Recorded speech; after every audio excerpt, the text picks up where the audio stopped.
Like for people who don't know, quant research right now is one of the highest paying jobs in the market, right? It is a good job, Yes, yeah. Singers, Five Rings, and Jane Street, they do offer up to 3,75,000 per year. So that is just applying to these company the best way to get in, or do you have I mean, something? definitely networking would help. Okay.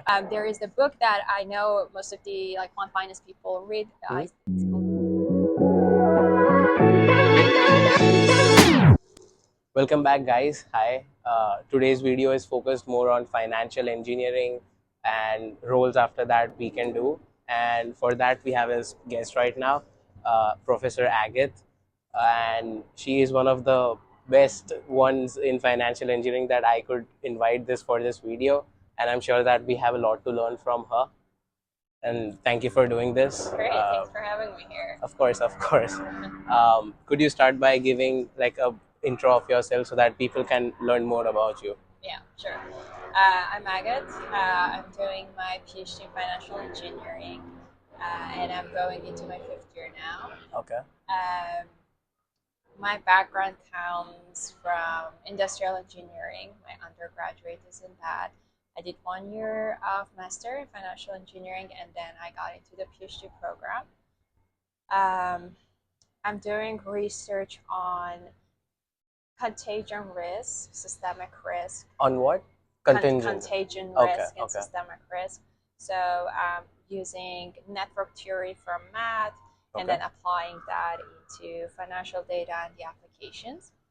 I also teach the Bloomberg class. Yes. So this is a class for graduate students where I bring them into how they can navigate through the Bloomberg terminal and how they can get data from it and use it for data analytics. Oh wow, that sounds wonderful. So you decided to do PhD after your master's in financial engineering.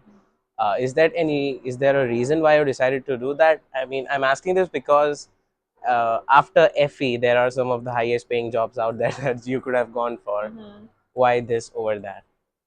Yeah, so it's I think for me it's a personal choice. I Okay. always wanted to do a PhD, and Oh, okay. then I came into FE, and that was what I pursued after. As in job wise, there is a good prospect after you graduate from your master's. If you obtain your master's in Wall Street, Yes. to go into all these different financial firms, and it is just because there are roles that requires you to have a PhD degree. So some of the roles we'll look into, they are like graduate studies, and then that's master slash PhD. Some of them that are more, say, research focused, they would require you to have that skills, that research skills that, well, a PhD, someone who holds a PhD knows better how to do a research rather than a master's student. Okay. So for roles that they require PhDs mostly on the research side of the job. Right. So, like, since we've already touched on the job aspect, could you tell us the job options that a student after studying FE or quant, something like that, would do? Right. So yeah, there are lots of jobs, lots of roles to go into. Most of them are quant roles. Quant So roles. you have quant analytics, quant research, quant trading, quant risk management, and all that. So it's these are very much general terms used. And then within each role, you would go into like different market sectors. You'd go into different asset classes. Okay. So if I want to give you an example, for instance, people talk about quant research, right? This is again very general term. If you want to break it down, it's like what kind of market you want to do research on. Because quant research, it is basically developing models, getting the factors that are important in that modeling and in that sector, and then try to come up with a strategy, Yes. whatever the goal is. Yes. Or a prediction, getting optimization. So when you want to do like the research, then it is if you want to go into equity market, if you want to go into bond market, so fixed income, if it's commodities, like exchange rates, you have interest rates and all that. So it really much goes into all these different venues that it Yes. just opens up from the quant research. Yes. Um, so the quant research role, it is more on exploring what are the tools, what are the modelings, what are the papers that the team can replicate, and then some of them would make it to the production. Yeah, like so basically quant research is something in which you build kind of predictive models and stuff like that, which go into production for some companies. Is that what quant researchers do usually? Yeah, so quant research, it is more like the R&D Yes. unit, Okay. right? Yeah. So not every model you develop in the quant research is gonna Yes. make it to the Yes. trading floor, Yes. or the portfolio manager is gonna use it. So it is more like the fundamental of all the modeling, so all the research and everything is going on there, and then you can get a product out of it. Yes. And like for people who don't know, quant research right now is one of the highest paying jobs in the market, right? It is a good job, Yes, I yeah. have. I have seen postings related to that. I mean, I've applied to quite a few of them, got shortlisted, but then they couldn't get into it. But those jobs were paying around at for an entry role, they were giving $250,000, and some companies like I guess it was Five Rings and Jane Street, they do offer up to 3,75,000 per year. So that is Yeah. quite a bit, large Yeah, amount for yeah. an entry role.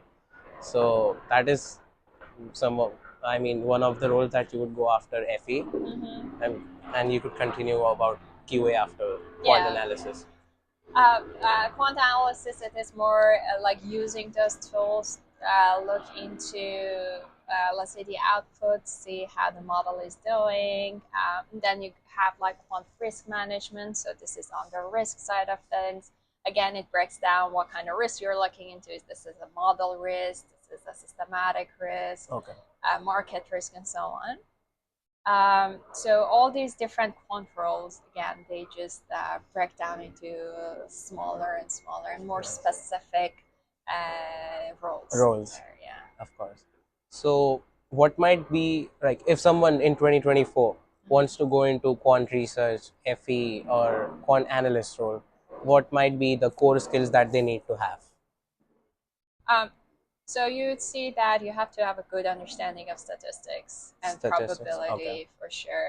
During the interviews, again, that is something that the interviewer would touch down, Yes. and it is really important also in the job. So it is not just um, something that is required and then you're not going to use it, but you actually will use it, because most of the modelings, they are just based on that. And on top of that, you'll need to know how to code. Know So how to? how to Oh, code, code. Okay. right? So mostly the firms would use like Python because it is easy to develop. And On your LinkedIn, you have mentioned that you have worked as a quant research for Bloomberg. Mhm, How was it? I mean, it is a really big role that you've done there. mhm. What was it like? What did you do there? Was it a good experience? How to break into it? Questions like that. Yeah. Uh, so yeah, I had the chance to do an internship in Bloomberg, almost 3 months with our quant research team. So that team is very much research focused. Okay. And as I mentioned, it is not really the goal to make the model into production, but it is Mm-hmm. just more developing tools that maybe another team might need it today or later on.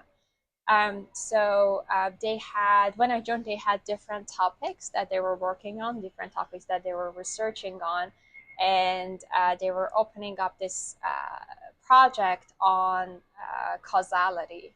Okay. So causality is basically to see if A is causing B. So if A Okay. happens, does B happen or not? If A goes up, does B go up or down, and so on. So it's a bit different from, let's say, correlation or association, where Okay. we see two things move Move together together. or not. Yes.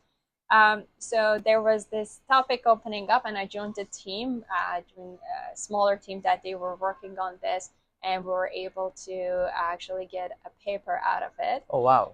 Um, but most of it wasn't really for a specific problem. Mm-hmm. So it was going into papers, relevant literature, replicating papers, and then like using Bloomberg data to see if that algorithm would actually work with real data. Um, and then we're able to like prune some of the algorithms and come up with a new one that would actually work better with the Financial Times series. Wow.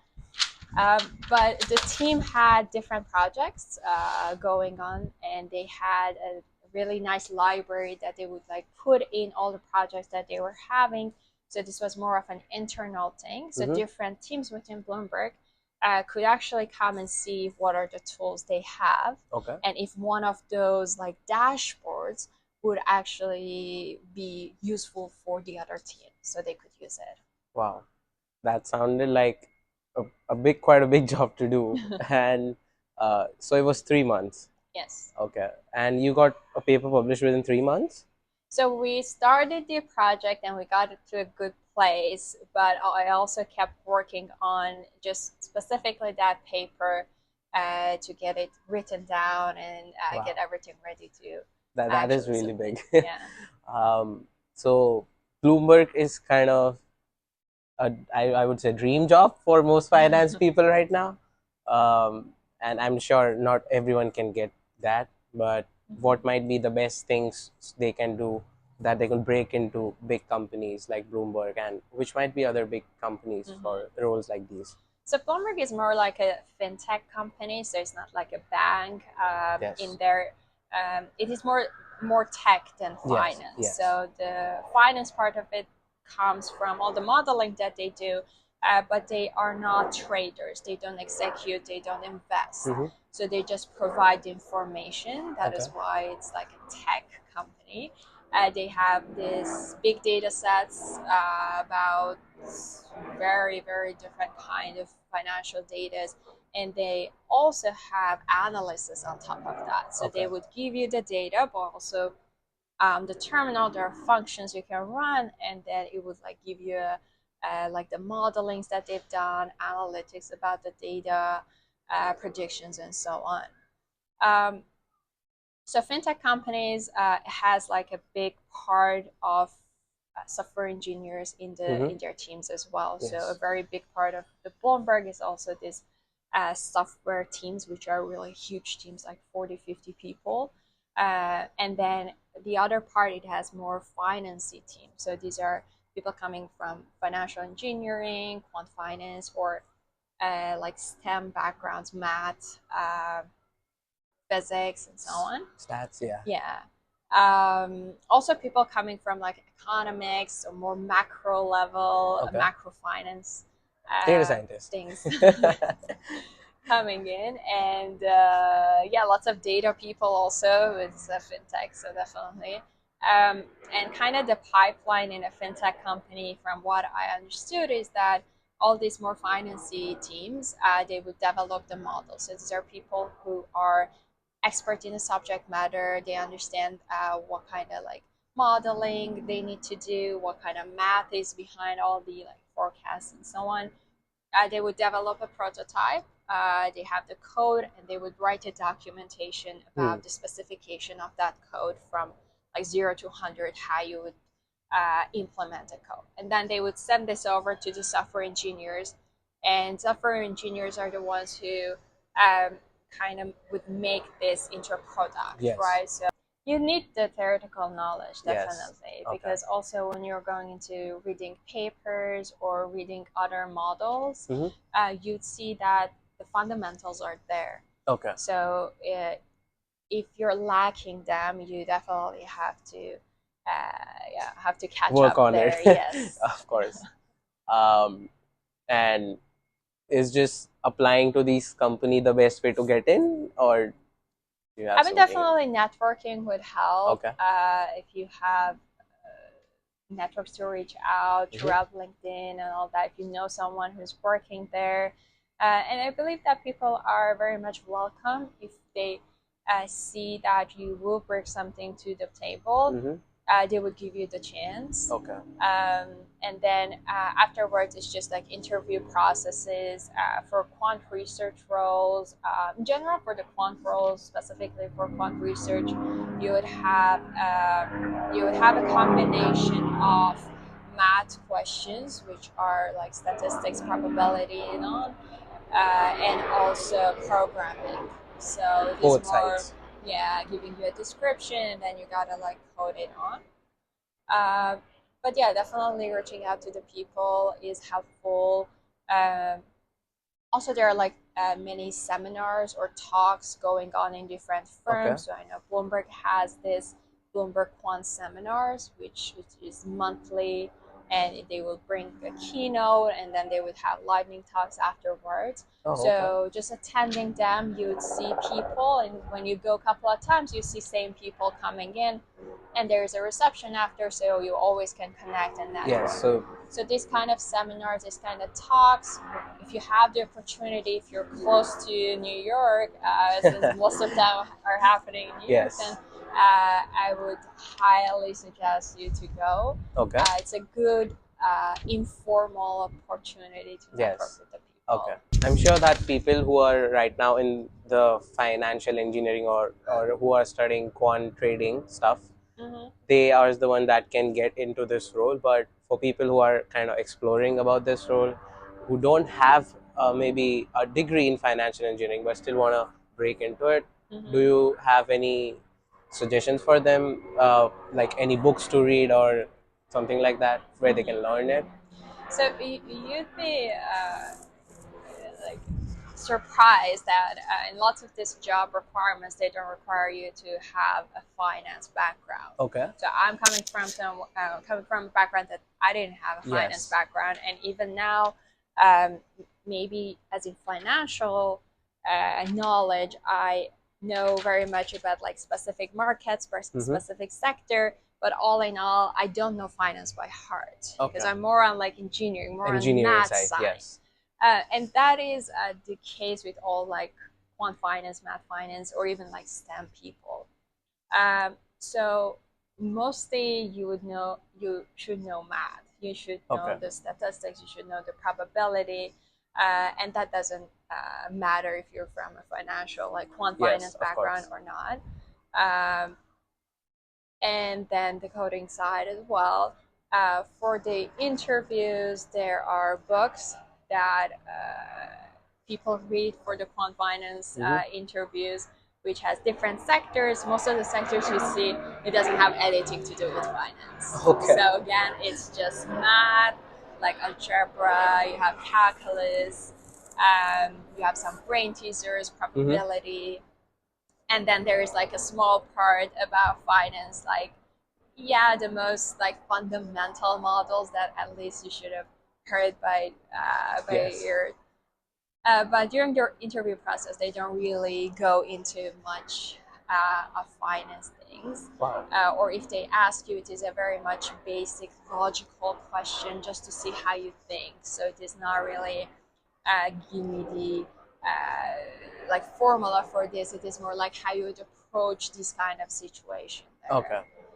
There is the book that I know most of the like quant finance people read. It's a green book with the dices on it. Okay. I think it's like interview for quant finance. It is a very So much very straightforward. Yeah, straightforward. It is called the green book. Okay. So in the market, it is known as the green book. So a green book for quant finance interviews, it will come up. Okay. It's a good place to start. Okay.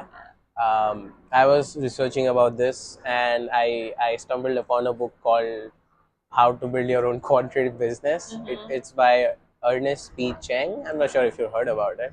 It's like a very basic small book in which he describes how people can start independent trading about quant by employing quant trading and quant analysis. So that's even nice book that I started reading. So I highly recommend two of these if you're trying to break into the industry. So that's kind of it, guys, for this video. I'm sure that you would have learned a lot about financial engineering quant's roles by watching this video. If you have any doubts about this, you could definitely reach out to Agatha on her LinkedIn. So thank you so much and keep watching the videos. See you in the next one. Thank you. Bye Thank bye. And you. thank you for doing this, Sure, thanks for having me here. of course. Bye.